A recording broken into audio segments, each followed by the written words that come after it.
Hachette Audio presents Never Never, written by James Patterson and Candace Fox, read by Federay Holmes.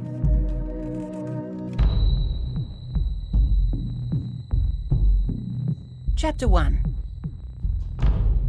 If you reach the camp before me, I'll let you live, the soldier said. It was the same chance he allowed them all, the fairest judgment for their crimes against his people. The young man lay snivelling in the sand at his feet. Tears had always disgusted the soldier. They were the lowest form of expression, the physical symptom of psychological weakness.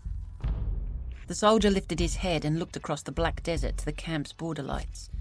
The dark sky was an explosion of stars, patched here and there by shifting cloud.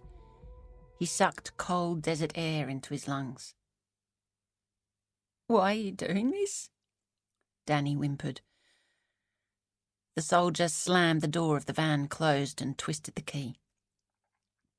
He looped his night vision goggles around his neck and strode past the shivering traitor to a large rock.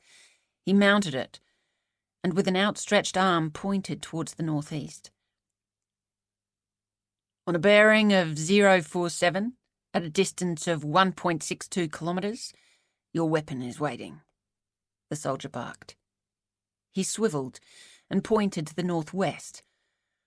"On a bearing of 315, at a distance of 1.65 kilometres, my weapon is waiting.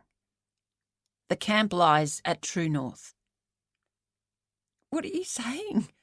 the traitor wailed. "Jesus Christ, please don't do this." The soldier jumped from the rock, straightened his belt and drew down his cap. The young traitor had dragged himself to his feet and now stood shaking by the van, his weak arms drawn up against his chest. Judgment is the duty of the righteous, the soldier thought. There is no room for pity, only fury at the abandonment of honour.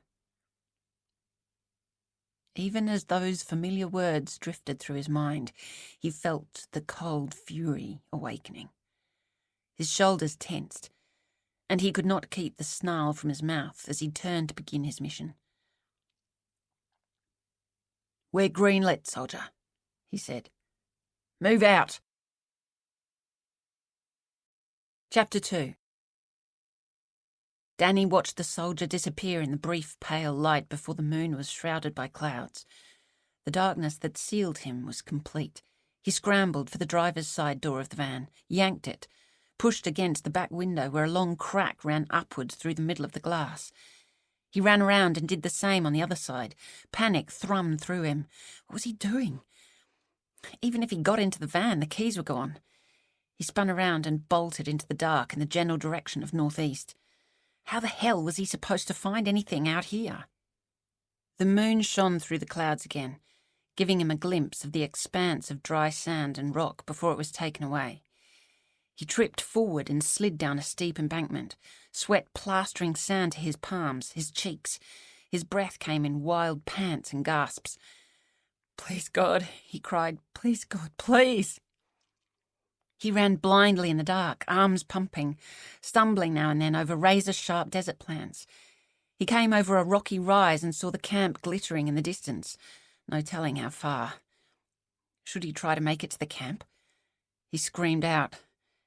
Maybe someone on patrol would hear him. Danny kept his eyes on the ground as he ran. Every shadow and ripple in the sand looked like a gun. He leapt at a dry log that looked like a rifle, knelt and fumbled in the dark. Sobs racked through his chest. The task was impossible.